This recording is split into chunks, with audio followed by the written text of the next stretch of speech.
Hey everybody, Chris AMS, I hope you're all well and welcome to another video.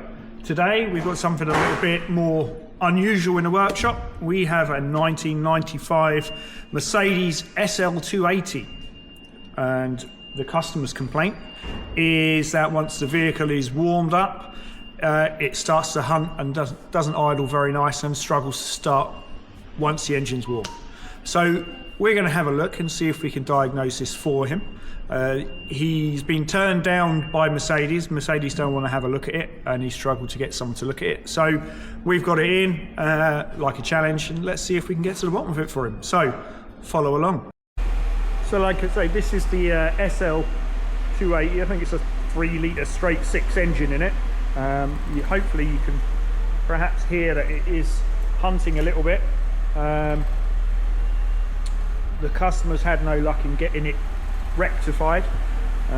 It is a very low mileage, 25,000 mile vehicle, so there may be some issues with lack of use and lack of it being driven that may be causing some issues. The fact that this vehicle is of an age, let's see if we can see it hunting at all. It's not running too bad at the minute, it's a little bit hunty. He is up to temperature. So the fact that this vehicle is of an older generation, it is pre-EOBD, so it doesn't have the standard 16-pin diagnostic connector fitted to it. It has a, I think there are a 15-pin round connector that sits under the bonnet, which I'll show you in a minute. We've plugged in our launch scan tool, which comes with multiple adapters, and we could get fault or check fault codes, which there wasn't any, but no live data, unfortunately.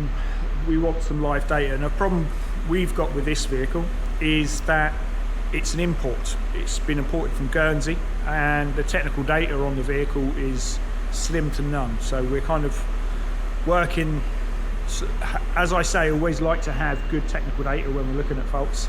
Unfortunately in this case we're struggling for technical data, but we're working through it anyway, and we're going to get to the bottom of it. So I've borrowed a scan tool, a launch, from a colleague of mine, Kim Dewar. He's a great tech, and he knows his stuff.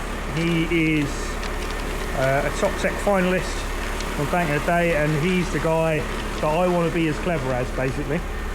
So we've plugged our launch in, and as you can see up here with the diagnostic connector up here, and we managed to pull some, as you can see, old tickets and pull some live data off. So one of our potential things that we looked at was coolant temperature. The coolant temperature is reading lower than it should be, then it would overfuel and cause it to hunt. You can smell out the exhaust, it's running quite rich. We're going to have a look at the emissions data in a minute. And the other thing we can see is the O2 oxygen sensor. It has one oxygen sensor on a vehicle of this era. It's stuck in a rich condition. So we're going to have a look, potentially look at an oxygen sensor issue as well. So we've decided we can smell it's running rich, and we're going to take a look at see what the emissions are actually producing, to see if this gives us any indication as to why it's hunting. So we have plugged in our gas analyzer into the back there, which is then connected to our snap-on 5 gas analyzer, which is then Bluetooth connected to our screen.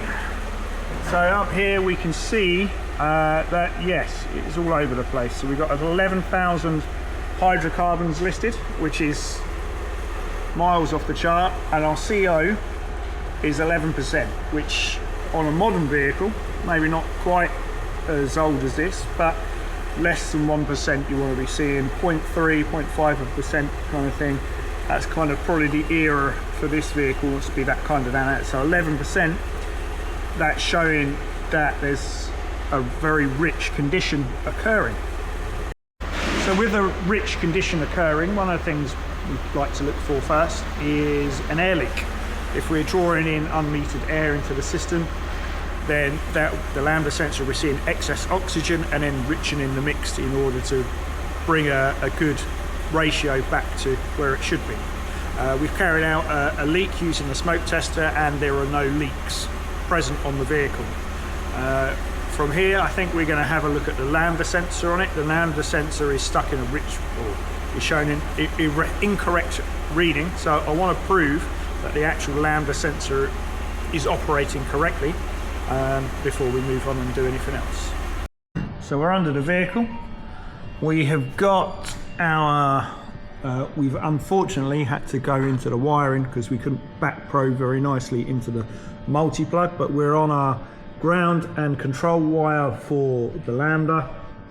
We're using our oscilloscope here, the 4-channel from Snap-on, and so then we're hooked up to our diagnostic cart at the front there.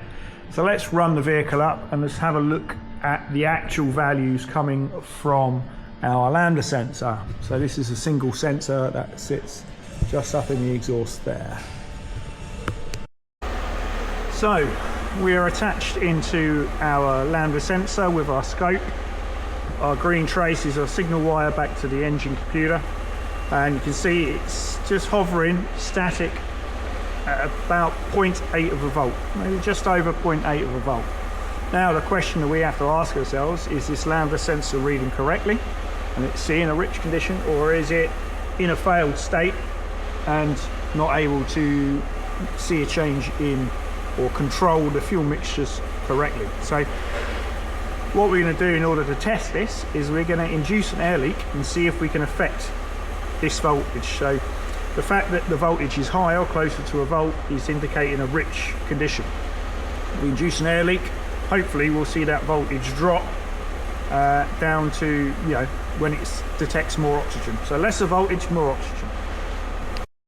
So we're going to induce our air leak from here. There's a vac pipe that comes off the top of the manifold, and if I disconnect that, you may even be able to hear it hissing. Come on, it's been off once. You hear that hissing and it starts to hunt, and that's how we're going to induce our air leak on the system, and we're going to look at the voltage on our scope as we do that.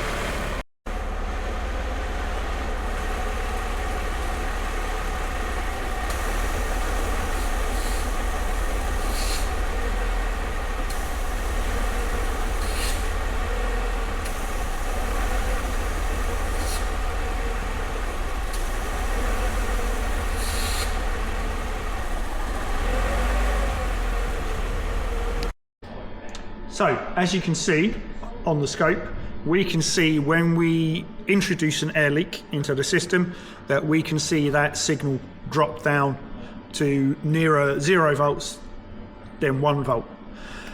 That's showing us that we can see that the lambda sensor is working and it's detecting the change in oxygen content within the exhaust emissions, and that sensor is reading rich because the emissions are rich. So we can prove that the lambda sensor isn't having an adverse effect on the running of the engine. So what should we check next? I think next will be fuel pressure side of things. Now again, this is a vehicle that's done very little mileage, so there could be a case of clogged, bad plugs, bad compressions, stuff like that may be causing unburnt fuel to get into the exhaust system. So we're going to have a look at the fuel system first. I think it has a vacuum operated valve on the side of the fuel rail which adjusts fuel pressure depending on whether you're at idle or throttled up, and if that's not working properly and that doesn't allow or the diaphragm split, or it doesn't allow vacuum to be added to it, then it could be over fueling at idle. So let's have a look and see if we can see what's going on with that. The vacuum control valve for our fuel rail, which sits here, it sits on the end here. It's this component right here. It's got a vacuum pipe coming off the end of it, which let me just get in a bit closer so you can see. So there it is, and that's connected to the manifold, and it uses intake manifold pressure in order to regulate the flow through this valve. So what we're going to do is we're going to pull this off and see if the diaphragm split in this. We're going to apply a vacuum to it and see if it holds the vacuum.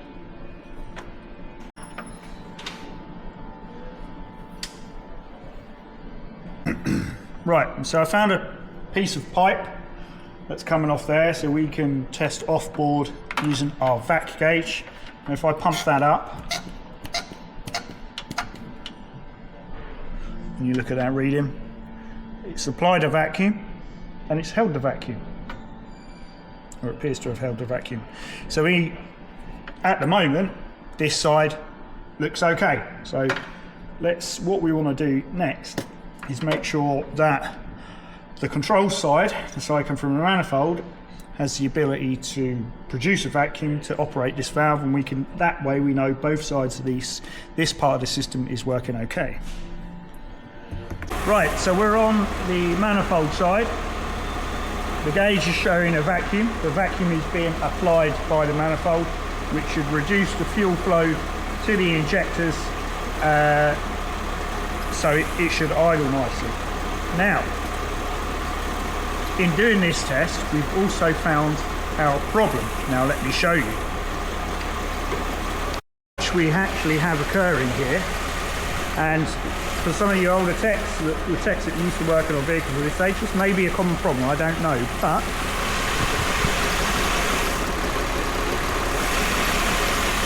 there you go.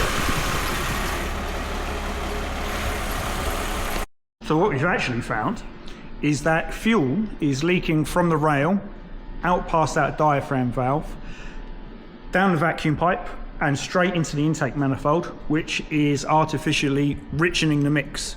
It's not a controlled flow of fuel, so it can't adjust for it or counter it.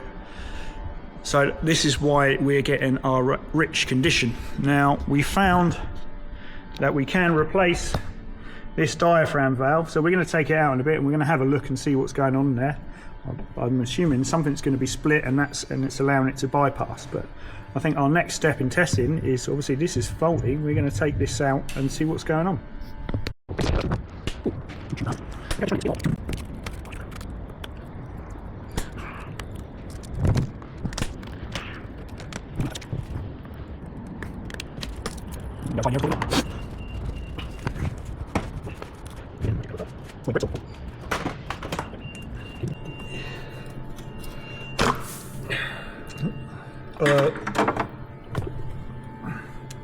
Is that going to be hot? Huh? Is it split? No, I think the unit's failed. It's got a diaphragm inside. The diaphragm's gone inside, hasn't it? Okay.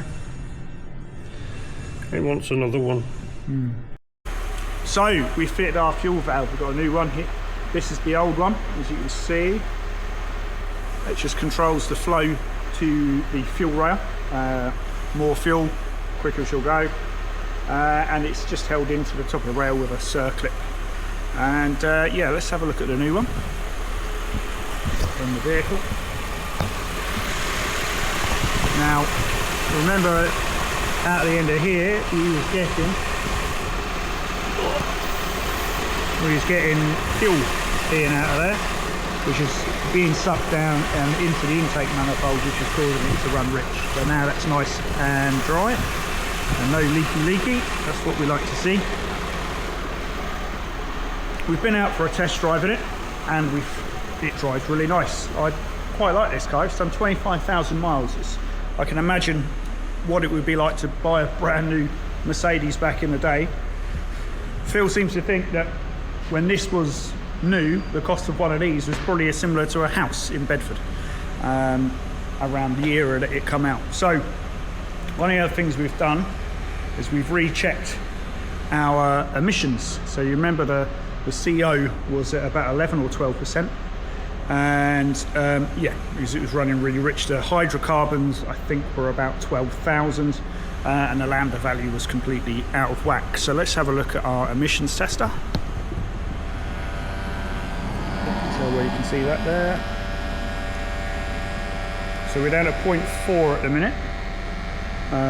CO, the hydrocarbons are about 4,500, and the lambdas somewhere down, yeah, a lot nearer to what it should be. Don't forget that this vehicle has obviously been running for quite a while in this rich state, so it's going to take a little while and a lot of driving in order to get it back to somewhere it should be. It needs a good clear out and a run. And but yeah, we're happy that we've rectified the issue for the customer. It doesn't hunt idle anymore, it starts up on the button. So yeah, it's an older vehicle, not one we know kind of era of vehicle that we normally get in, but we were happy to look at it for the customer, and we're as happy to get to a resolution. And I hope you enjoyed the video. Please don't forget, give us a like, give us a subscribe, it really helps the channel, and we hope to see you in the next video. Remember, it's all about testing, not guessing.